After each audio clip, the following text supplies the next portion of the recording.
Em 1989, uma reunião organizada pelo Instituto Internacional de Economia, em Washington, propôs reformas para que os países da América Latina retomassem a trilha do crescimento e do desenvolvimento. Nasceu aí o Consenso de Washington, uma espécie de bula com prescrições consensuais, austeridade fiscal, elevação de impostos, juros altos para atrair investimentos estrangeiros, privatizações, em nome da boa administração do setor privado e da incapacidade dos Estados. O mesmo sistema ideológico que justifica o processo de globalização, ajudando a considerá-lo o único caminho histórico, acaba também por impor certa visão da crise e a aceitação dos remédios sugeridos. Na verdade, porém, a única crise que os responsáveis desejam afastar é a crise financeira, e não qualquer outra.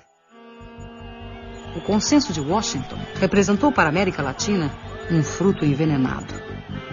No Equador, país com 25% de índios e 55% de mestiços, o movimento indígena Pachacuti comanda a revolta. A crise se torna aguda com os programas de privatizações e extinção de serviços estatais.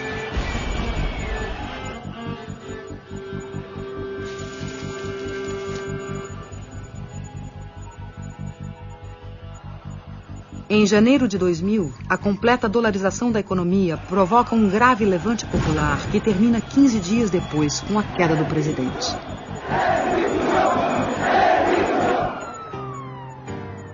Ainda em 2000, na Bolívia, o governo pressionado pelo FMI e pelo Banco Mundial privatizou a água potável na região de Cochabamba. A resposta popular de uma sociedade formada por 70% de índios e mestiços explodiu em gigantescas rebeliões comandadas por movimentos sociais autônomos.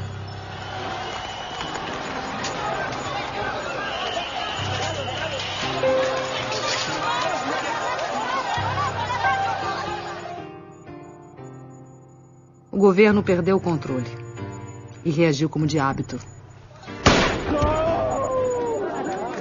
A morte de um jovem comoveu o país.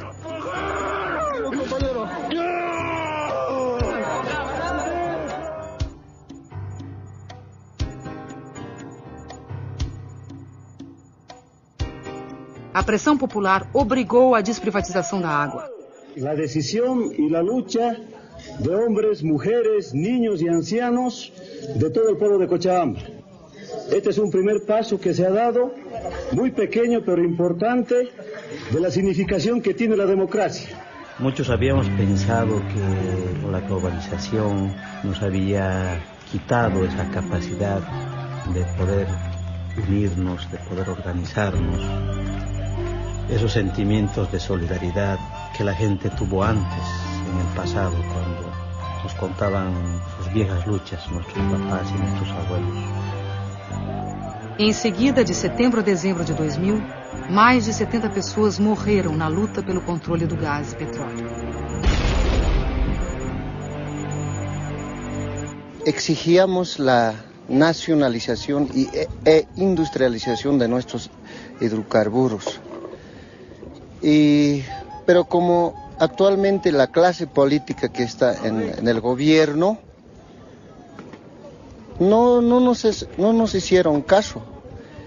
Inmediatamente ellos se juegan con el pueblo y todas las leyes y las decisiones que toman en el Parlamento siempre están en contra de los pobres.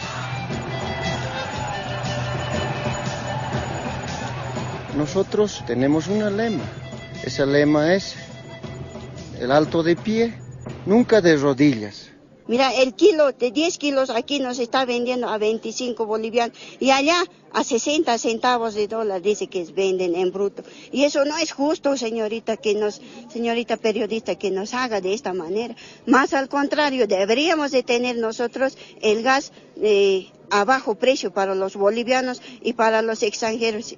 Hubiese sido en un precio más alto, tal vez así Pero ni aún así no estamos conformes. No. Aquí queremos que se nacionalice y que se nacionalice.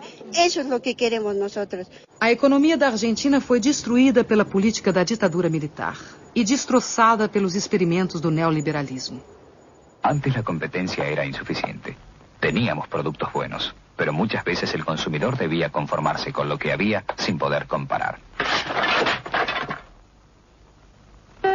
Ahora tiene para elegir, además de los productos nacionales, los importados. As privatizações e a abertura da economia levaram a uma quebradeira total no país. Fábricas fecharam. Empreendimentos foram abandonados. Trabalhadores converteram-se em cartoneiros catadores de papel.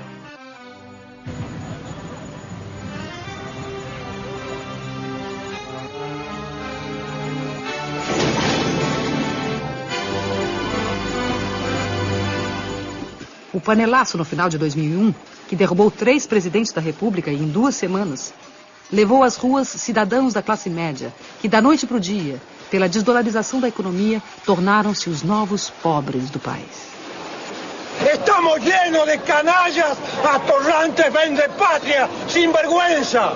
Menem, Cavallo, de la Rúa, Dualde, todo Rufucao.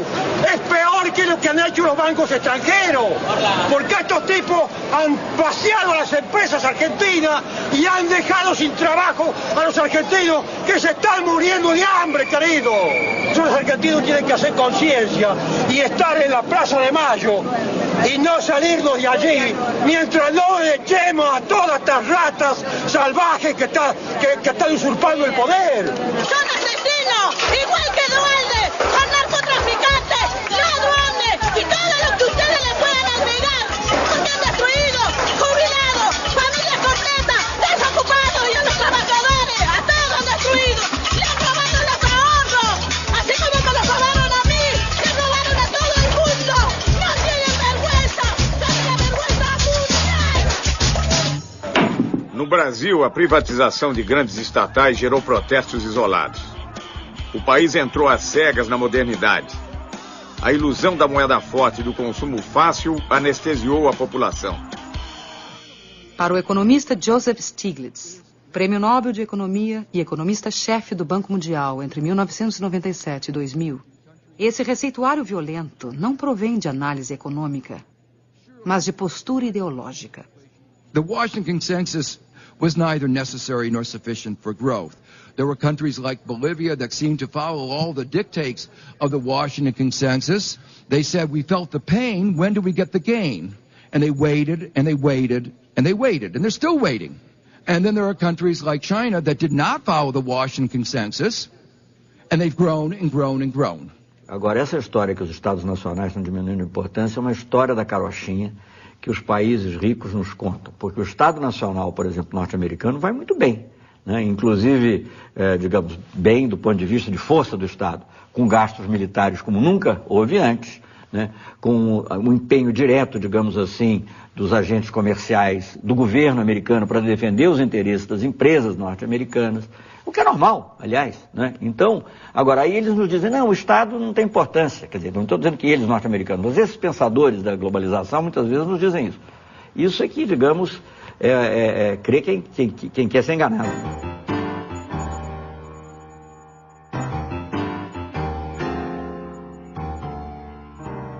O que nós estamos estudando aqui é, sobretudo, essa relação entre globalização, isto é, o grande dinheiro, a grande informação e o território.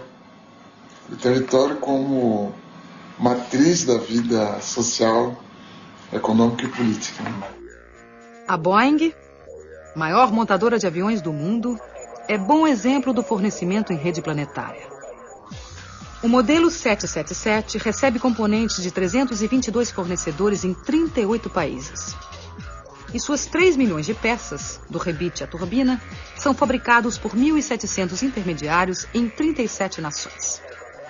De onde prosseguem para Everett, onde a Boeing tem o maior edifício industrial do mundo.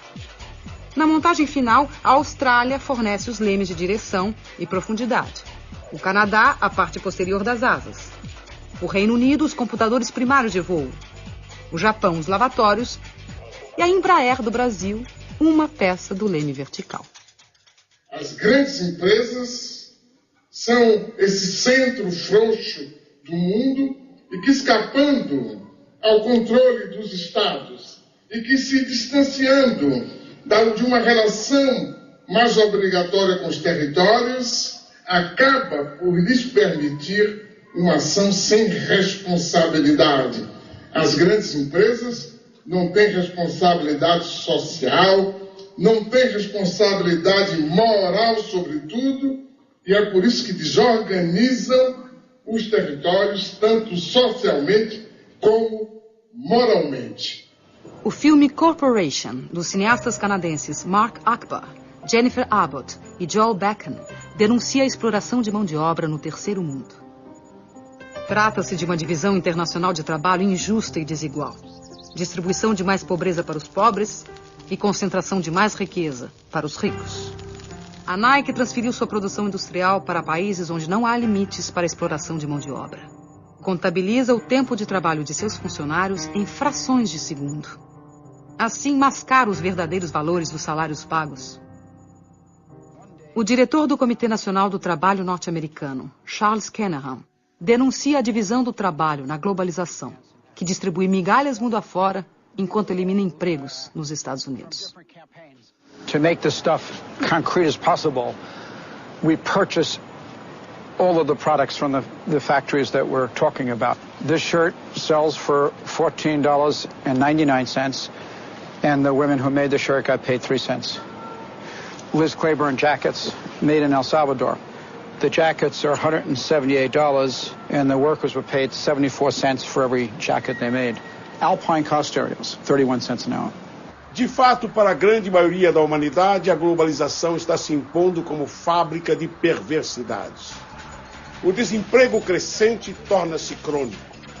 A pobreza aumenta e as classes médias perdem em qualidade de vida. O salário médio tende a baixar. A fome e o desabrigo se generalizam em todos os continentes.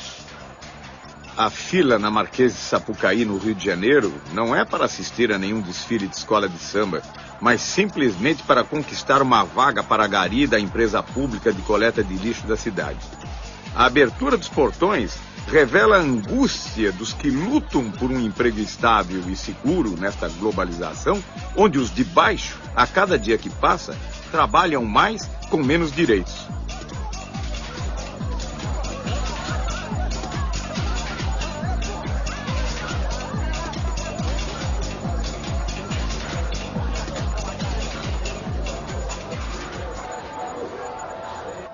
O desemprego aparece já como uma coisa normal.